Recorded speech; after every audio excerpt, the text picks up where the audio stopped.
안녕하세요. 저는 평범한 직장에 다니고 있는 30대 남성입니다. 세상을 살다 보면 정말 자신의 인생에 자부심을 갖고 살아가는 사람들이 정말 많죠. 자신이 이룬 것 혹은 가지고 있는 것으로 주변 사람에게 자랑하고 떵떵거리며 살아가는 사람들도 참 많은 것 같습니다. 그 중에서 자식 잘난 맛에 사는 사람들도 있는데요. 이번에 딱 그 자식 잘난 맛에 도를 넘어버린 한 사람을 겪게 됐습니다. 바로 그 사람은 예비 장모인데요. 정말 어처구니없고 황당한 그때의 사건, 오늘 한번 여러분들에게 들려드리려고 합니다. 저와 여동생은 시골에서 배추 농사를 지으시는 부모님 밑에서 자랐어요. 밭은 작은 규모는 아니었고 좀 넓은 규모를 엄마 아버지 두 분이서 매일같이 열심히 농사를 지으셨답니다. 그러다 보니 하루 종일 너른 밭에서 일을 하니까 저녁이면 항상 부모님의 온몸이 땀에 젖으시고 온갖 흙더미들이 뒤엉켜 있곤 했어요. 그렇게 매번 고되고 힘들어 하시면서도 부모님 항상 열심히 일하셨습니다. 그런 와중에 전 사실 공부 빼곤 별다른 특기가 없었던 사람이었지만 여동생은 참 애교도 많고 싹싹하고 거기다가 참 야무진 아이였어요. 늘 힘만 쓰던 저와는 다르게 여동생은 손도 빨라서 배추밭에 일을 하러 오시는 분들이 항상 제 동생 칭찬을 그렇게 많이 했습니다. 우리 유선이 벌써 시집가도 되겠어. 어쩜 저렇게 손도 빠르고 야무지니? 일을 저렇게 잘하니? 어디든 우리 유선이 데려가는 집안이 잘 살겠다 얘. 그러니까 말이야. 우리 동네에서 유선이만큼 일 잘하는 애가 어딨어. 지강 엄마 복 받았지 뭐야. 지광인 공부 잘해. 유선이 일 잘해. 아주 복이야 복. 그나저나 우리 유선이 올해 고등학교 들어가지? 3년만 있으면 어른이네 어른. 아유 어떻게 아줌마 아들은 어떠니? 나이가 너무 많은가? 아유 아서 우리 딸은 아무한테도 안 줘. 내가 아주 평생 우리 딸 끼고 살 거요. 늘 동네 사람들에게도 인기가 많았던 여동생을 볼 때마다 전 참 부럽기도 했습니다. 활달하고 누구에게나 친절하고 거기다가 사교성도 좋았던 여동생과는 다르게 전 조금 조용한 성격이었거든요. 전 대신 공부를 잘하는 편이라 열심히 공부를 했고 서울권에 있는 대학에 진학해 졸업 후엔 대기업에 취직을 하게 됐습니다. 그렇지만 여동생은 공부에는 별 취미가 없어 지역 내 전문대를 졸업하고서 미용 일을 시작하게 되었어요. 그런데 제가 30대 초반이었을 때 그 활달했던 여동생이 미용실에 다니기 시작하면서부턴 점점 성격이 바뀌기 시작하더라고요. 저도 처음엔 잘 몰랐는데 어느 날 엄마가 저에게 전화를 해오셨더라고요. 여동생이 좀 변한 것 같다면서 말입니다. 지광아, 혹시 요즘 너 유선이랑 통화하니? 집에 올 때마다 표정도 너무 안 좋고 분명 무슨 일이 있는 것 같은데 우리한텐 통 얘기를 안 한다. 그렇다고 앉혀놓고 닥달할 수도 없고 말이야. 왜요? 뭐 많이 안 좋아 보여요? 며칠 전에 통화할 땐 별다른 말 없었는데. 그래? 요즘 따라 혼자서 한숨 쉴 때도 많고 근심 걱정이 많아 보여서 내가 유선이 표정만 봐도 딱 알잖니. 분명 뭔 일이 있는 것 같아. 내가 물어보면 끝까지 아니라고 할 것 같으니까 혹시 네가 좀 살살 달래서 물어봐 줄 수 있니? 알겠어요, 엄마. 제가 쉬는 날에 유선이 한번 만나볼게요. 만나서 물어볼게요. 걱정하지 마세요. 그렇게 전 쉬는 날 오랜만에 여동생을 불러 같이 술 한 잔을 마시게 됐습니다. 그런데 정말 오랜만에 본 여동생의 얼굴이 무척이나 야위어 보이더군요. 그래서 처음에 무슨 일이 있나 물어보게 되었죠. 그런데 여동생은 별일이 없다며 계속해서 웃으며 말을 돌리는 거였어요. 그렇게 물어보는데도 별말 없이 피하기만 하는 여동생을 보면서 얘가 별로 말을 하고 싶지 않구나 하는 생각이 들어 전 더는 물어보지 못했죠. 그런데 그때의 선택을 후회하게 된 일이 얼마 뒤 벌어지고 말았습니다. 어느 날 퇴근하고서 자취하고 있는 집에서 쉬고 있는데 갑자기 엄마한테서 연락이 오는 거였어요. 아이고, 지광아, 이걸 어쩐다냐. 유선이가? 글쎄 유선이가 쓰러졌댄다. 너 얼른 병원으로 좀 와. 얼른. 뭐라고요? 알겠어요, 엄마. 저 바로 갈게요. 그렇게 정신없이 뛰어간 병원에서 전 응급실 앞에서 동동거리며 앉아있는 엄마와 아버지를 볼 수 있었습니다. 얼마나 두 분이서 당황하고 놀라셨는지 절 보자마자 눈물을 쏟으시면서 얘기를 하시더라고요. 지광아, 유선이 어쩜 좋냐. 애가 그동안 직장에서 많이 괴로웠나 보더라. 그 착한 애가 견디다 못해 쓰러졌나 봐. 이걸 어쩌면 좋니? 네? 그게 무슨 말이에요? 직장에서 괴로웠다뇨? 잘 다니고 있었던 거 아니었어요? 우리도 그런 줄로만 알았지. 근데 내내 사람을 아주 들들 볶았나 보더라고. 아까야 유선이 쓰러졌다는 소식 듣고 우리도 핸드폰 찾아보다 알았지 뭐냐. 아휴, 이걸 어쩌니. 얼마나 괴로웠을까 우리 딸이. 여동생은 그때 당시 미용 일을 배우려고 다니던 곳에서 사람들과 트러블이 심하게 있었던 상황이었습니다. 워낙 밝고 명랑한 아이다 보니 전혀 그런 일은 겪지 않을 거라고 생각했었는데 예상치도 못한 소식에 전 너무나 깜짝 놀랄 수밖에 없었어요. 과도한 스트레스로 인해 신경성 실신을 하게 된 거였고 그렇게 여동생의 어려움을 저희 모든 가족들이 그제서야 알게 됐습니다. 엄마 아버진 같이 살면서도 여동생의 그런 고충을 전혀 눈치채지 못했다는 것에 무척이나 자책을 하셨죠. 저 역시 멀리 산다는 이유로 신경을 써주지 못한 것 같아 내내 미안했고요. 깨어난 여동생은 모든 사실을 가족들에게 들킨 것 같았는지 아무런 말도 하지 못하고 울기만 하더라고요. 그런 여동생을 저와 엄마 그리고 아버진 말없이 토닥여 줄 수밖에 없었습니다. 결국 그날의 사건으로 여동생은 일을 그만두게 되었고 한동안 정말 많이 힘들어했어요. 요즘 뉴스를 볼 때면 가끔씩 사회 뉴스에 나오곤 하는데 바로 그 일들을 여동생이 겪었던 거였죠. 진짜 하루의 대부분을 직장에서 일하는 사람들은 같이 일하는 동료들과 맞지 않으면 정말 괴롭고 힘들잖아요. 그런 일을 겪게 되면 아무리 밝은 사람이라도 순식간에 어두워진다고 하던데 딱 저희 여동생도 그랬습니다. 어느 날부턴 여동생은 집 밖에 잘 나오지도 않고 말수도 급격하게 줄어들었어요. 저희 집에서 정말 등불과도 같았던 존재가 여동생이었는데 당장이라도 그 등불이 꺼질 것처럼 위태로워 보이니 전 여동생이 너무나 걱정이 되더라고요. 부모님께서도 정말 걱정이 많으셨고요. 그때 저희 집에 정말 큰 도움이 됐던 사람이 바로 당시 만나고 있던 여자친구였어요. 같은 대학에서 교양 수업 때 처음 만났던 여자친구는 참 사람이 순하고 착했습니다. 흔히 공부밖에 모르는 사람인 것 같다고 하는 딱 그런 사람이 제 여자친구였어요. 대학 땐 그저 친하게 지내던 동생이었는데 간간히 연락을 주고받다가 종합병원에 다니다 피부과 의사로 취직했다는 걸 듣고서 알고 보니 제가 다니는 회사 근처에 있는 피부과에 그 친구가 다니고 있더라고요. 그 사실 알고서 연락을 자주 하다 보니 서로 친해져 그렇게 자연스럽게 연인 사이로 발전하게 된 거였죠.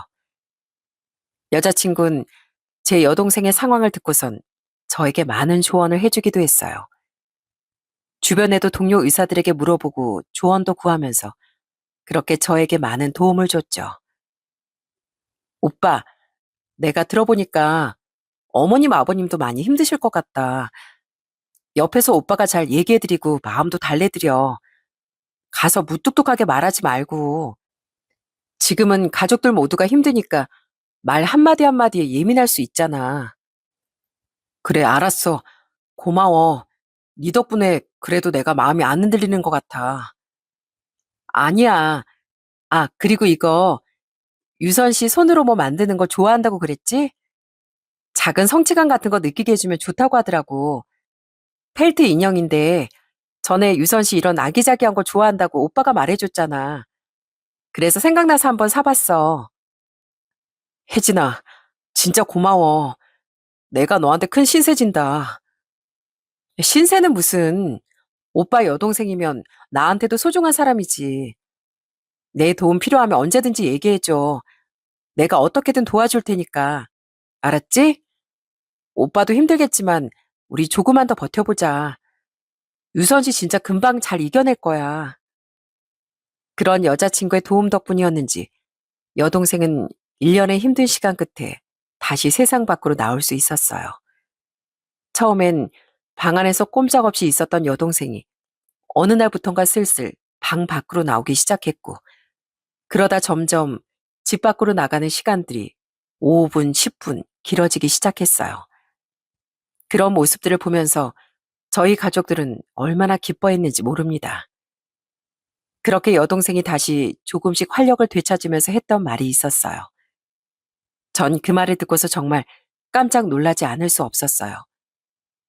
알고 봤더니 여자친구가 여동생과 따로 계속해서 연락을 하고 있었더라고요. 오빠, 언니 진짜 좋은 사람이더라. 오빠가 가져다 준 물건들 속에 쪽지 하나가 있더라고. 오빠 여자친구라면서 가족들한테 꺼내기 힘든 얘기 언제든지 자기한텐 해도 된다면서 연락처가 적혀 있지 뭐야? 나도 지푸라기 잡는 심정으로 연락했는데 내 얘기를 다 들어주셨어. 뭐? 진짜? 난 그것도 모르고 있었네. 정말?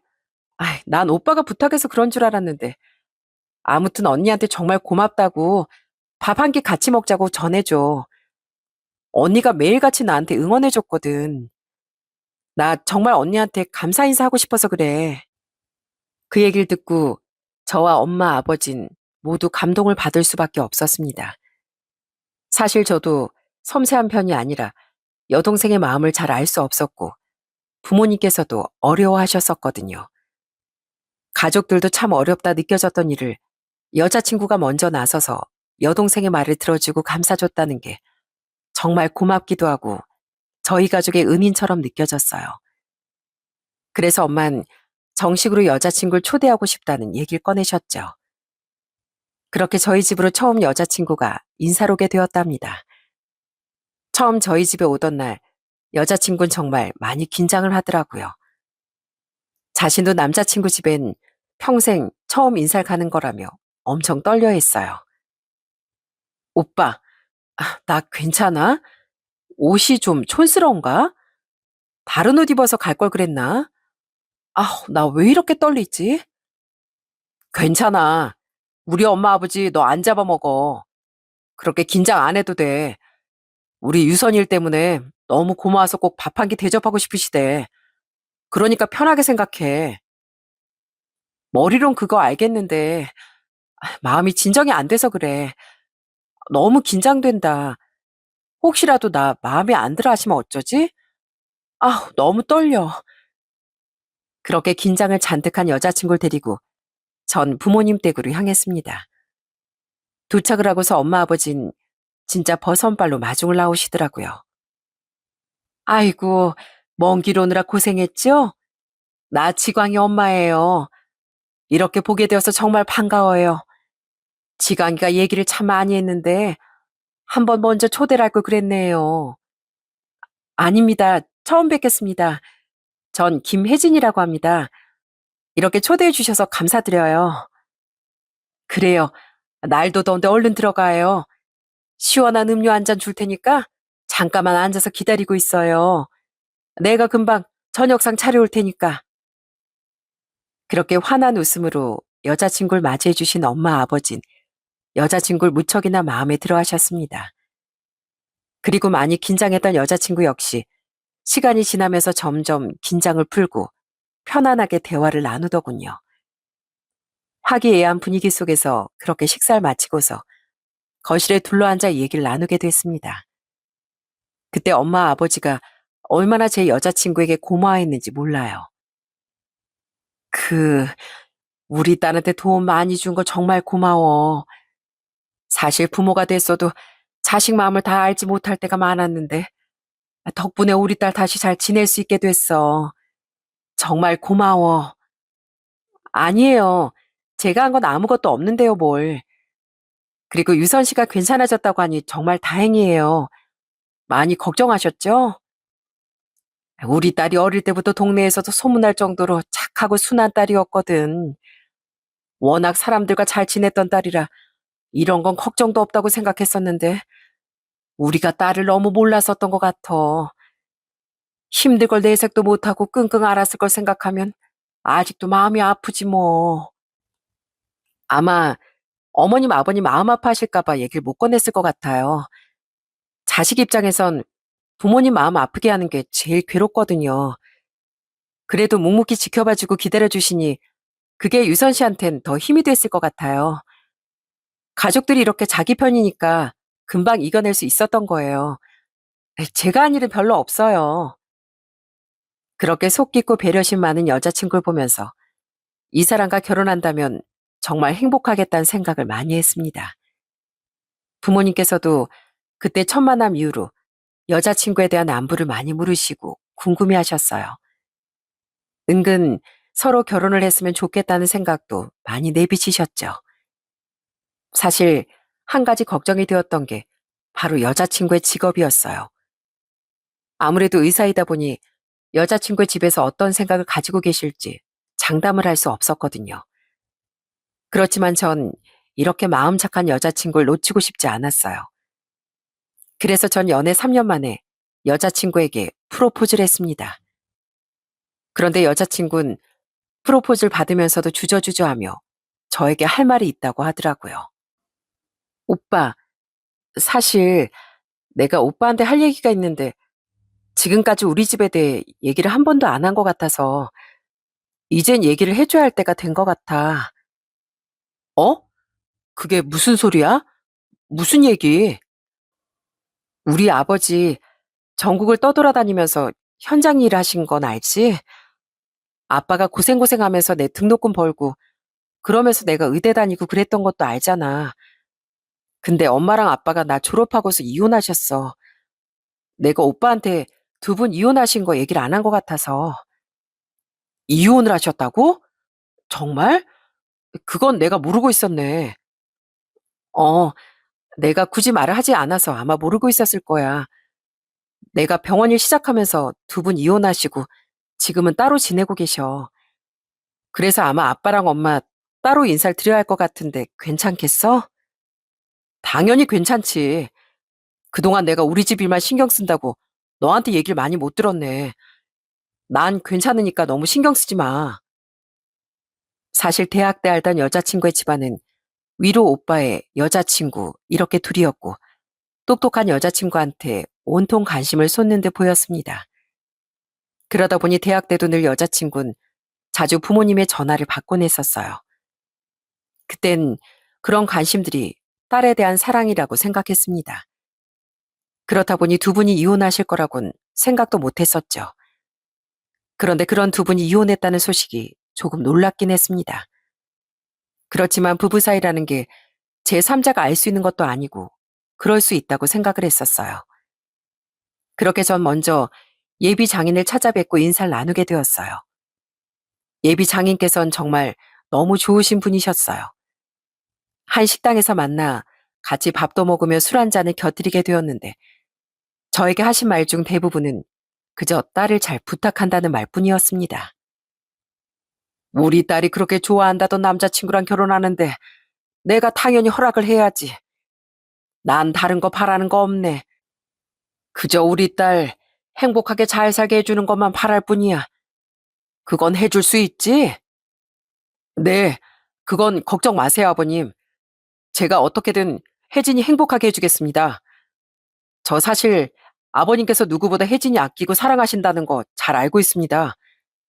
전국을 돌아다니면서 그 고된 일 하셨던 것도 다 혜진이를 위해서였잖아요.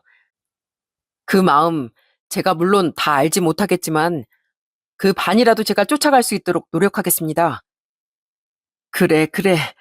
자네만 믿겠네. 우리 혜진이가 참 외롭게 자랐어. 위로 오빠가 하나 있긴 하지만 아마 자주 만나진 않을 거야. 그러니 자네가 혜진이 편이 되어줘야 돼. 알겠지?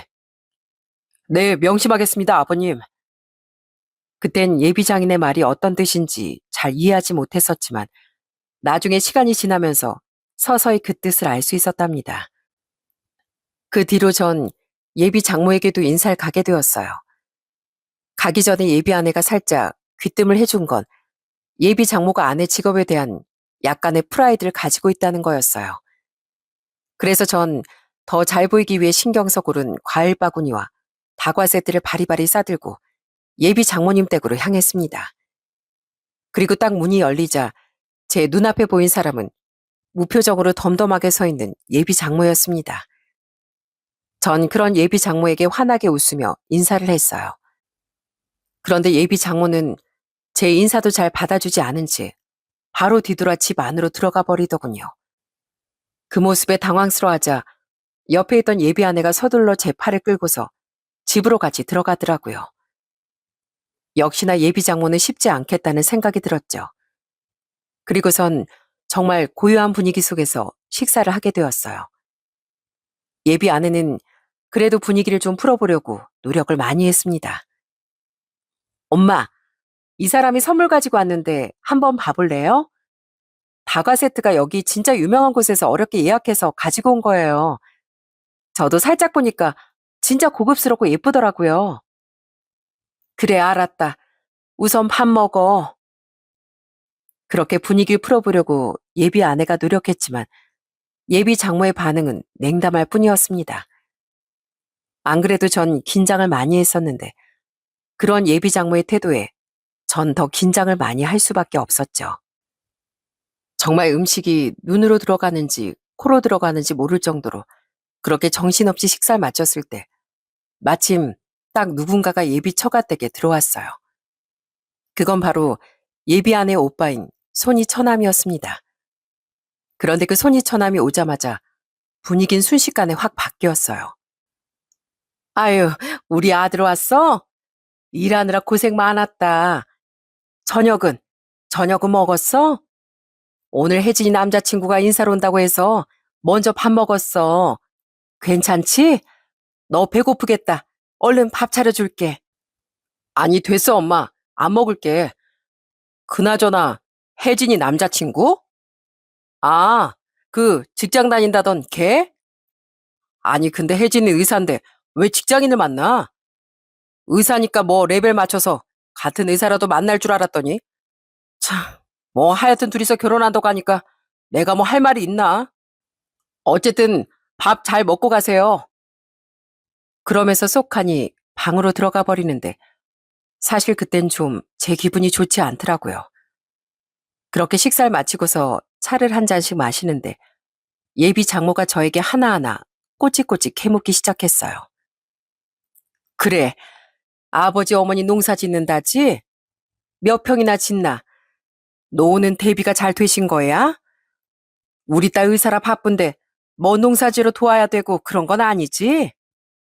네, 그런 건 걱정하지 않으셔도 됩니다. 저한테도 농사 짓는 거에 대해 뭐 도우라거나 요구하신 적이 없으셨거든요. 뭐 그럼 다행이지만 그나저나 직장 다니면 월급은 얼마나 되나?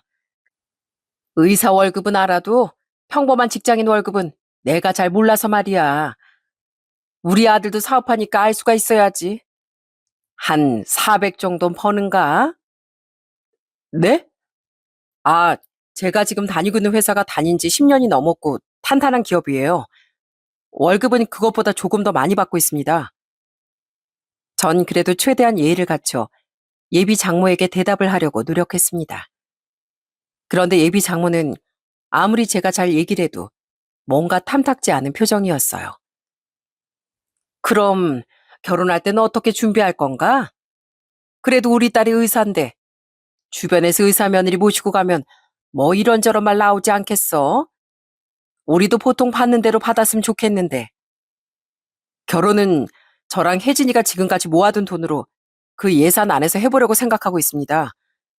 저희 부모님께서도 결혼 자금 도움을 좀 주겠다고 하셨는데 저희 둘이서 최대한 해보고 싶어서요. 뭐? 아이고 참. 이래서 결혼은 어른들끼리 만나서 상의를 해야 한다니까. 자네가 아직 뭘 몰라서 그렇지? 결혼할 땐 그렇게 당사자들끼리만 쏙하니 정하는 게 아닐세. 어쨌거나 그 부분은 내가 자네 부모님과 상의를 할 부분이니까 나중에 상견례 가서 얘기하지 뭐. 어떤 것 때문에 그러시는지 제가 여쭤봐도 되겠습니까? 예물이나 예단도 저희 예산 한도 내에서 결정하고 싶어서요. 아니, 그런 거야 둘이서 알아서 하고, 내가 말하는 건 어른들이 결정하는 거라서 자네가 신경 쓸 건 없을 테니까. 솔직히 처음엔 예비 장모가 아예 결혼을 반대하면 어쩌나 걱정을 많이 했습니다. 그런데 생각보다 예비 장모는 나서서 반대를 하진 않더라고요. 그렇지만 뭔가 점점 요구하는 것들이 많아지기 시작했습니다. 어느 날은 결혼 준비를 하면서 예비 장모와 식사를 하게 되었는데 뜬금없이 용돈 얘기가 나왔어요. 자네도 알겠지만 지금까지 우리 딸 월급을 내가 관리하고 살았어. 그런데 결혼한다니까 뭐 내가 계속 관리를 할 수는 없고, 차라리 나한테 매달 용돈을 좀 챙겨주면 어떤가 해서 말인데, 우리 혜진이 상의해보겠다고 하는데 아무래도 내가 자네랑 직접 얘기하는 게 나을 것 같아서 하는 말이야. 네? 용돈이요? 아, 그럼 어느 정도를 생각하고 계신가요? 저랑 아내랑 50씩 드리면 될까요? 뭐? 50? 아, 그걸 누구 코에 붙여? 지금까지 우리 딸 키우면서 내가 뭐 직장 제대로 다녀보기로 했어, 뭘 했어? 내 딸 키우느라 나 내 청춘을 다 바쳤는데 고작 50? 됐네, 됐어. 그걸 누구 코에 붙이라고? 자네랑은 참 말이 안 통할 것 같았네. 그러면서 예비 장모는 투덜대시는데 솔직히 전 이해가 되지 않았어요. 예비 아내에게 들어보니 그동안 월급은 죄다 예비 장모가 관리를 하고 있어서 예비 아내도 의사지만 제대로 돈을 써본 적이 없었거든요. 거기다가 모아둔 돈도 없다며 결혼 준비는 제가 모아둔 돈으로 하고 있는데, 그럼 도대체 예비 아내가 지금껏 번 돈은 어떻게 쓰고 있었던 건지 예비 장모에게 묻고 싶은 마음을 꾹 참았습니다. 전 진짜 예비 아내 하나만 보고 참았던 것 같아요. 그리고 가끔씩 만나는 예비 장인께선 너무 저에게 잘해주셨기 때문에 예비 장모는 큰 문제가 아니라고 생각했었고요. 그런데 그게 아니라는 걸 알기까진 그리 오랜 시간이 걸리지 않았어요. 사건이 벌어진 날은 바로 상견례장이었습니다. 매일 일을 하시다가 제 상견례 때문에 부모님께선 그날 하루를 통으로 쉬시고 서울로 상경을 하셨어요. 아껴둔 좋은 옷들도 오랜만에 꺼내 입으시고 그렇게 정성으로 준비해 상견례 자리에 부모님 두 분은 참석을 하셨답니다. 그렇게 예비 처가댁 식구들이 오길 기다리고 있는데 예비 장인은 몸이 좋지 않아 참석을 하지 못하셨고 예비 장모와 예비 처나만 참석하기로 했어요. 그리고 얼마 지나지 않아 역시나 화려하게 치장한 예비 장모가 예비 손이 처남과 함께 상견례 자리에 나타났더라고요. 그런데 저희 엄마 아빠는 예비 장모에게 먼저 고개를 숙여 인사를 건넸지만 예비 장모는 고개만 살짝 끄덕이며 부모님의 인사를 받더라고요. 그 모습에 전 사실 좀 빈정이 상하긴 했습니다. 그리고서 식사가 차례차례 나오기 시작하는데 갑자기 예비 장모가 음식 지적을 하기 시작하더군요. 자네가 혹시 여기 음식점 예약한 건가? 아, 네. 혹시 음식이 입에 맞지 않으신가요? 뭐 다른 음식이라도 주문할까요? 아니야. 뭐 여기 식당 보면 이보다 더 나은 거 나올 것 같지도 않고. 자네는 아무리 그래도 우리 급이 있는데 이런 식당을 상견례 장소로 고르면 어떻게 하나? 하여간 이래서 사람이 경험을 해봐야 된다니까. 아유. 그러면서 툴툴대는데 전 그 말에 정말 얼굴이 화끈거리기 시작했어요. 옆에선 예비 아내가 당황해 어쩔 줄 몰라 하며 말리더라고요. 엄마, 왜 그래요? 여기 내가 알아본 거예요.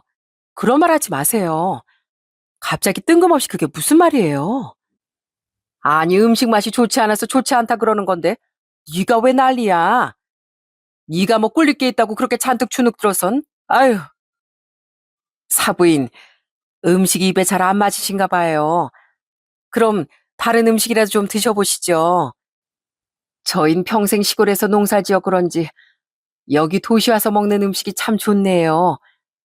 아마 그런 거 생각해서 예비 며느리가 여길 예약한 것 같습니다.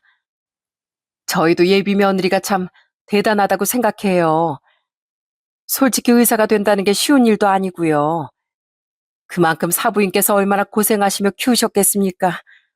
정말 대단하십니다.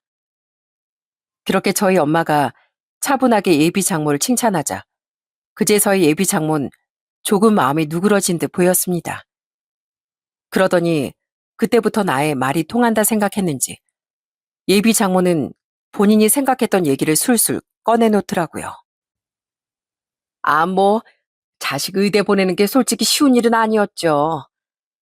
저 역시 젊었을 적엔 능력 꽤나 좋은 사람이었습니다. 자식 낳고 키우다 보니 이렇게 됐지만요. 그래서 제 능력 다 제 딸에게 준 거 아니겠어요.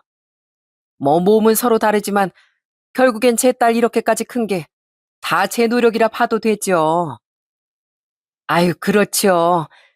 요즘 애들은 이게 다 부모 노력이라는 걸 잘 모른다던데. 그래도 우리 며느린 참 부모님 생각도 많이 하고 심성이 깊고 고운 것 같습니다. 이렇게 좋은 따님 저희 식구가 될 수 있도록 해주셔서 저흰 참 감사할 따름입니다. 아니 뭐 그래서 하는 말인데 솔직히 의사 딸 결혼한다고 하면 사위는 같은 의사 정도는 할 줄 알았어요. 그런데 평범한 직장이라니 뭐 솔직히 좀 실망하긴 했지만 다른 걸로 채워주면 된다 생각하고 허락한 겁니다. 예? 다른 거라니요? 어떤 걸 얘기하시는 걸까요, 사부인? 처음 예비 장모의 말에 그 자리에 있던 사람들은 다 영문을 몰라 예비 장모만 쳐다보고 있었어요. 그런데 그때 예비 장모 입에서 나온 말을 듣고 모든 사람들이 경악을 금치 못했어요. 아니, 뭐긴 뭐겠어요. 능력이 안 되면 돈으로라도 채워야지. 의사 아들 장가 가면 처가댁에선 열쇠 몇 개씩은 가지고 온다던데. 전 그 정도는 안 바랍니다. 저희 딸 키우는데 제 노력이 그만큼 들어갔으니까 딱 현금 3억이랑 매달 200 정도 용돈만 받으면 돼요. 그 정도면 뭐 싸게 치고 넘어가는 거죠. 예? 현금 3억이요? 거기다가 매달 200이면 200만 원을 꼬박꼬박 달라는 건가요? 예. 아이, 그 정도면 솔직히 제가 아주 많이 양보한 겁니다. 뭐 전에 슬쩍 사위한테 얘긴 꺼내봤는데 글쎄 50을 준답니다. 50. 50으로 솔직히 제가 어떻게 생활을 하겠어요. 제 인생 죄다 딸한테 갈아 넣었는데 내 딸 키워준 값 전 받아야 되겠습니다. 사돈댁에서도 자식 키워보셨으니 제 생각 공감하실 거라 생각합니다. 우리 예비 사이는 아직 자식이 없어 그런가 그런 걸 잘 모르더라고요. 사돈께서 아들 잘 가르쳐 주십시오. 솔직히 이거 아니면 저 이 결혼 허락할 생각 없습니다. 우리 딸이랑 결혼하려고 줄 선 사람이 몇 명인데요. 그러면서 아무렇지 않게 얘기를 하는 예비 장모를 보면서 전 순간 화가 확 치밀어 올랐어요.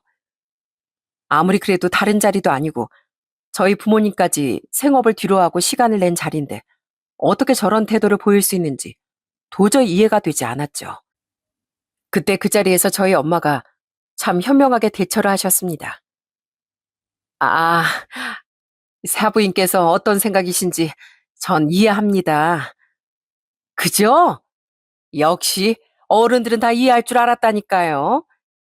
사이도 이것 보게나 자네 엄마도 이렇게 나랑 똑같다고 생각하지 않는가. 50은 무슨 내가 그때 말도 안 된다고 그랬지? 예비 장모는 저희 엄마의 말에 기세등등해 절 향해 비웃으며 말을 하더라고요. 그때 진짜 너무 감정을 주체하지 못할 정도로 화가 났습니다. 그런데 저희 엄마가 딱 한마디를 더 하셨어요. 그랬더니 예비 장모의 얼굴은 새하얗게 질려버리고 말았습니다. 예, 저도 사부인 말에 동의합니다. 자식을 얼마나 힘들게 키워왔는데 그 보답 받고 싶은 게 당연하지요. 그래서 저도 그럼 편하게 말씀드리겠습니다. 저희 집 배추 농사 짓는 건 아시죠? 저 역시 의사 며느리보단 저와 같이 배추 농사 지으면서 농산일할 며느리 구하고 싶습니다. 의사라고 뻗대면서 사람 무시하는 집안이랑은 상종도 하기 싫어요. 뭐, 뭐라고요? 저기요, 사부인. 지금 뭐라고 하는 겁니까? 상종하기 싫다고요? 네. 전 평생 농사를 지어서 그런가 저희 직업이 창피하다는 생각 한 번 안 해봤습니다. 의사고 뭐고 그렇게 무시할 집안이 아니란 겁니다. 그러니 그쪽이랑 저희 쪽이랑 서로 생각하는 게 다른데 이 결혼을 꼭 해야 할지 저희부터 다시 한번 생각해 봐야 되겠네요. 아니, 뭐라고요? 아니, 지금 뭐 하자는 거예요? 저희 의사 딸 있는 집안입니다. 그쪽에서 그렇게 거절할 집안이 아니라고요. 그 집안이 그게 뭐 어때서요? 사부인이 의사랍니까? 아니면 수억 씨가 아무렇지 않게 척척 낼 수 있는 집안이에요? 그것도 아니면서 어디서 사람을 그렇게 무시합니까? 저흰 직업보다 사람 인성을 먼저 봅니다. 근데 이렇게 맞지 않으냐 안 되겠네요. 마음대로 하세요. 결혼을 못 시키겠다고 하시던지 마시던지 저희 아들도 그런 집에 못 보내겠습니다. 그러자 엄마 아버진 바로 그 자리에서 일어나 나가려고 하셨습니다. 저 역시 부모님을 모시고서 나가려고 했죠. 그런데 그때 예비 아내가 저희 셋 앞에 서더니 울며 불며 말리기 시작하더라고요. 어머님, 아버님, 죄송해요. 제가 죄송해요. 저희 엄마가 그런 거 제가 다 사과드릴게요. 정말 죄송합니다. 그렇지만 결혼만은 하게 해주세요.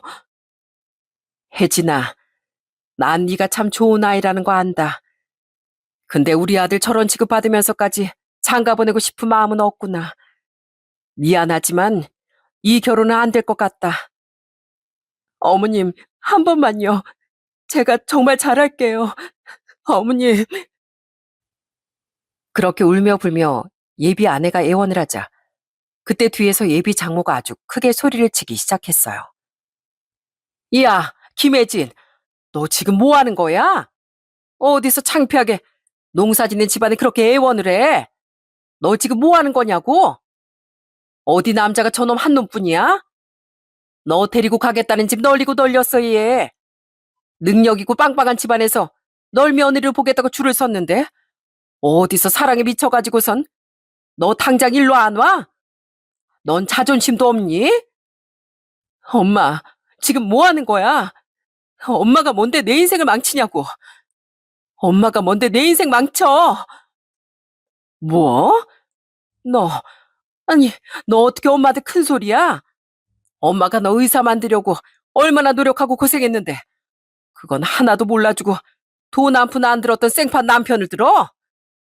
너 지금 제정신이야? 아주 아무 남자나 만나더니만 너 정신이 어떻게 된 거니? 엄마야말로 정신이 어떻게 된 거 아니야? 어떻게 자식 결혼식을 이런 식으로 망쳐? 엄마가 무슨 날 키워줘? 엄마가 뭘 했다고? 가족 버리고 더러운 짓거리 하면서 배신한 거 엄마 아니야? 근데 무슨 가족을 운운해? 엄마가 뭔데? 의대 등록금이며 생활비며 여태껏 고생한 건 아빠인데 왜 엄마가 내 인생에 관여해? 더러운 불륜 저지르면서 아빠 배신하고 버린 거 엄마잖아. 그래도 그런 엄마도 엄마라고 지금껏 내가 얼마나 참아왔는데 어떻게 이 자리를 이렇게 망쳐? 어떻게 이러냐고. 어떻게 엄마란 사람이 그래? 그러면서 그 자리에 주저앉아 예비 아내가 엉엉 우는데 저와 엄마 아버지도 무척이나 놀라고 당황스러웠습니다. 저도 몰랐던 예비 아내의 사연이 있었던 거였어요. 예비 아내의 외침에 그제서야 예비 장모는 당황해 어쩔 줄을 몰라 하고 옆에 앉아있던 예비 손이처남은 한숨을 쉬며 그 자리를 나가버리고 말았습니다. 이게 도대체 어찌된 상황인가 싶던 그 순간 울던 예비 아내가 마지막으로 예비 장모에게 소리를 쳤어요. 엄마가 진짜 양심이 있어? 평생 헌신하던 남편이고 자식들이고 다 내팽개치고 살아왔으면서 어떻게 그런 말을 해? 다 알고 있으면서 꾹 참고 숨기려고 했던 딸은 하나도 안 보이지? 그게 엄마야. 그 양심 없고 뻔뻔한 사람이 엄마라고. 나 도저히 엄마랑 더 이상은 못 살겠어. 앞으로 내 인생 내가 알아서 살 거니까 엄만 지금껏 그랬던 것처럼 엄마 마음대로 살아. 앞으로 엄마 볼 일 절대 없을 테니까. 아니, 얘가 지금 무슨 소리 하는 거야? 혜진아, 너 지금 무슨 소리 하는 거니? 아, 왜 엄마를 안 봐? 너 대체 그게 무슨 소리야? 김혜진, 네가 어떻게 엄마한테? 엄마는 어떻게 나한테 그러는데? 엄마 허물까지 다 내가 껴안고 살겠다고 여지껏 참아왔는데 어떻게 나한테 그러냐고. 이젠 한계야. 엄만 이제 나한테 없어. 그러더니 예비 아내는 저희 부모님 손을 붙들고 울며 불며 얘기를 하더라고요. 어머님, 아버님 죄송합니다. 제가 다 말씀드릴게요. 제가 다 말씀드리고 용서 구할게요. 정말 죄송합니다. 일단 나가자. 여기서 나가서 진정 좀 하자. 부모님께선 당장이라도 쓰러질 것 같은 예비 아내를 부축하고서 상견례 장소를 빠져나오셨어요. 저 역시 예비 아내 뒤를 쫓아 나왔습니다. 그때까지도 예비 장모는 멍하니 저희가 나가는 것만 바라보고 있더라고요. 그리고 그 자리를 나오고서 예비 아내 얘기를 듣는데 정말 충격적이었습니다. 알고 봤더니 여태껏 예비 아내를 키워준 건 장모가 아닌 장인이었어요. 전국을 떠돌면서 아빤 정말 고생고생하고 돈을 버셨어요. 엄마는 아빠가 집에 잘 들어오지 않으니까 그 핑계로 일도 하지 않으셨고요. 그렇다고 살림을 하셨던 것도 아니었어요. 아빠가 밖으로 도니까 매번 애 키우기 힘들다며 할머니더러 와서 살림 도와달라고 시키고 엄마는 혼자 애 키우는 게 스트레스라고 오히려 밖으로 더 나돌기 시작하셨어요. 정작 절 키워준 건 아빠랑 저희 할머니뿐이세요. 할머니가 제가 고등학교 졸업하고서 돌아가시고선 제가 알아서 집안 살림 다 했었고요. 엄만 그나마 오빠한텐 잘해줘서 오빠만 엄마 편이었어요. 아니, 그럼 왜 아버지랑 살지 않고 여태 그런 엄마랑 지금껏 지냈던 거야? 그건 아빠 부탁이셨어요. 아빠가 지금 당뇨에 고혈압에 몸이 너무 안 좋으셔서 아빠 형제분 집에 같이 사시면서 요양하시거든요. 아빠가 몸이 안 좋아서 더 이상 현장 일을 못 하시니까 엄만 그때 다른 사람이랑 바람까지 피우셨고 그렇게 아빠를 배신하셨어요. 사실 그 이후로 전 엄마를 원망하며 살면서 거의 교류도 안 했었는데 아빠가 그래도 결혼할 땐 엄마가 필요할 거라고 다시 엄마를 만나보라고 하셨어요. 아빠는 이제 몸도 안 좋으시니 금방 제 곁을 떠나게 되면 제게 남아있는 가족이라곤 엄마랑 오빠뿐이니까 이제라도 다시 잘 지내보라고 그렇게 부탁하셨던 거죠. 다 제 잘못이에요. 전 엄마가 그래도 반성하고 뉘우치는 줄 알았는데 그렇게 이혼하고 한동안 저 없이 어렵게 사시는 거 보고서 미안하다며 저한테 사과까지 하셔서 정말 반성하신 줄 알았어요. 그러면서 예비 아내가 엉엉 우는데 제 마음이 참 슬펐습니다. 부모님 또한 아내의 마음이 이해가 되시는지 정말 마음 아파하시더군요. 예비 아내는 아픈 아버지의 부탁을 들어주고 싶었을 뿐이었고 거기다가 변한 듯 보이는 예비 장모가 괜찮을 거라 생각하고서 그 뒤로 같이 잘 지냈던 거였습니다. 그 착한 그 마음실 오히려 예비 장모가 계속해서 이용했던 거였고요. 예비 아내는 안 그래도 결혼 준비하면서 이건 아니다고 생각했었지만 화목한 저희 집안을 보면서 이걸 다 털어놓게 되면 혹시라도 자신을 우리 집에서 받아주지 않을까 걱정되는 마음에 섣불리 말도 못 꺼냈던 거였습니다. 저도 이렇게 답답하고 마음이 아팠는데 예비 아내 입장에선 얼마나 속이 터지고 이해가 되지 않았겠어요. 결국 예비 아내는 자신의 엄마 다시 한번 연을 끊어버렸고 저희 부모님께 사죄하며 결혼을 허락해달라고 부탁했습니다. 전 그런 예비 아내를 받아줄 수밖에 없었어요. 그동안 대학 때부터 알던 예비 아내는 정말 마음이 착하고 여린 사람이었으니 충분히 이런 문제를 겪을 수 있었겠다는 생각이 들었습니다. 그렇게 저희는 결혼을 다시 준비하게 되었어요. 이번엔 예비 장인만을 모시고서 상견례를 치르게 되었죠. 예비 장인의 몸이 많이 좋지 않아 간단한 차 한 잔으로 간소하게 상견례를 하게 됐지만 분위기는 너무나 좋았답니다. 오히려 부모님은 예비 아내 인성이 예비 장인을 속 닮은 것 같다며 너무나 좋아하셨죠. 그렇게 결혼할 때도 저흰 장인어른만 모시고서 결혼식을 치르게 되었어요. 장모 끝까지 연락이 왔지만 아예 그 연락도 받지 않았습니다. 그리고 결혼을 하고서 아내는 진짜 저희 집에 잘하고 있어요. 배추 농사를 짓는 부모님을 얼마나 열심히 도와주는지 모릅니다. 어머님, 저 배추 땄어요. 이렇게 하는 거 맞죠? 이거 어디다 둬요? 여기 둘까요? 아이고, 하지 말라니까 그러네. 자꾸 너 왜 슬쩍 나와서 일을 해? 안 그래도 평일에 힘들게 일하는 애가. 그러지 말고 가서 네 시아버지 세차 먹을 것만 가지고 와라. 아니에요. 저도 할 수 있어요. 저 힘세요, 어머님. 이것 좀 보세요. 근육이 아주 장난 아니라니까요. 그리고 내내 저 앉아서만 일하니까 이렇게 좀 움직여야 돼요, 어머님. 저 막 시키세요. 막 굴리시라고요. 아유, 뭘 굴려. 아, 얼른 가래도 그러네. 지광아, 네 처 좀 제발 데리고 가라. 그러면서 가보면 아내는 진짜 혼자서 일을 다 한 사람처럼 머리부터 발끝까지 흙더미에 엉망이 되어 있곤 합니다.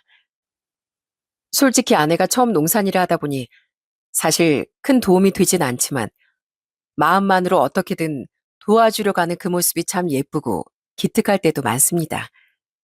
그런 걸 저희 부모님도 다 아시기에 늘 아내를 예뻐하고 좋아해 주시고요. 그리고 저희가 결혼하고서 다음에 저희는 아들을 낳았습니다.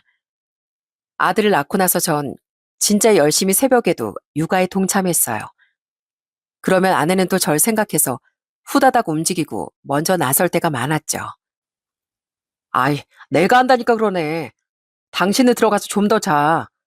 피곤하잖아. 내가 할게. 아니야. 당신이 들어가서 자야지. 난 내일도 집에 있지만 당신은 내일 출근해야 되잖아. 일할 사람이 쉬어야지 뭐 하는 거야. 내가 볼게. 괜찮다니까 그러네. 당신은 내내 애 보느라 힘든데 난 그래도 출근해서 한숨 돌리기라도 하잖아. 이리 줘. 내가 아이 볼 테니까. 얼른 눈 조금이라도 더 붙여. 낮에도 애가 칭얼거리면 당신 힘들잖아. 여보, 고마워. 나 진짜 이게 무슨 복인가 몰라. 우리 아들이랑 당신이랑 거기다가 어머님, 아버님, 아가씨까지 다 내 편이라서 나 얼마나 든든한지 몰라. 정말 고마워. 그렇게 저희는 서로를 배려하고 위해주며 정말 열심히 잘 살고 있습니다. 저희 부모님도 지금 열심히 농사를 지으시며 살고 계시고 여동생도 다시 미용업에 종사하면서 스스로 삶을 잘 꾸려나가고 있어요. 다만 연을 끄는 장모님은 아직도 포기를 하지 못하신 채 저희한테 계속 연락이 오곤 합니다. 전화를 차단하면 또 새로운 번호로 늘 연락을 하시더라고요. 자네, 날쎄, 우리 딸 출산했다며? 그래도 내가 가봐야지. 내가 엄만데. 산후조린 잘했는가 몰라. 혼자서 힘들 텐데 내가 좀 가서 도와주겠네. 아닙니다. 오지 마세요. 저희 아내한테 엄마는 없습니다.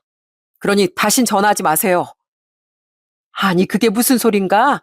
아, 자네 어떻게 그러나? 멀쩡히 살아있는 작물 왜 없다 그래? 자네가 좀 우리 딸한테 얘기 좀 잘해주면 안 되겠는가? 싫습니다. 저도 장모님 없고 저한텐 장인어른만 있습니다. 이만 끊겠습니다. 그렇게 전 냉정하게 전화를 끊어버린답니다. 이제와 후회한들 무슨 소용이 있겠어요? 자기 자식도 뒤돌아선 뻔뻔한 장모가 제발 좀 이제라도 정신 차려서 살길 바랄 뿐입니다. 장인어른께선 저희가 결혼하고서 따로 거치도 마련해드리고 같이 병원도 오가면서 몸이 많이 좋아지셨어요. 이젠 손주도 태어나서 더 열심히 운동하고 건강하게 살아보시겠다며 다짐도 많이 하신답니다. 이렇게 저희 가족들은 모두 다 행복을 찾아가며 잘 살고 있어요. 가족이나 친구는 다들 끼리끼리라고 말을 많이 하지 않습니까? 저 역시 그 말을 믿었던 사람이었는데 그렇지만 좋지 않아 보이는 그 무리 속에서도 착하고 바른 사람이 존재할 수 있더라고요. 어떨 땐 숲을 보기보단 나무를 보라는 말도 있듯이 사람도 그 사람 한 명 한 명을 보다 보면 참 괜찮은 사람들을 만날 때가 있는 것 같습니다. 겉으로 보이는 모습만으로 그 사람을 단정 짓기보단 보이지 않는 그 마음을 한 번쯤 들여다보는 것도 중요할 것 같네요. 여러분들도 이런 진정성 있는 사람들을 만나시길 바라며 이만 제 사연을 마치도록 하겠습니다. 지금까지 들어주셔서 감사드립니다.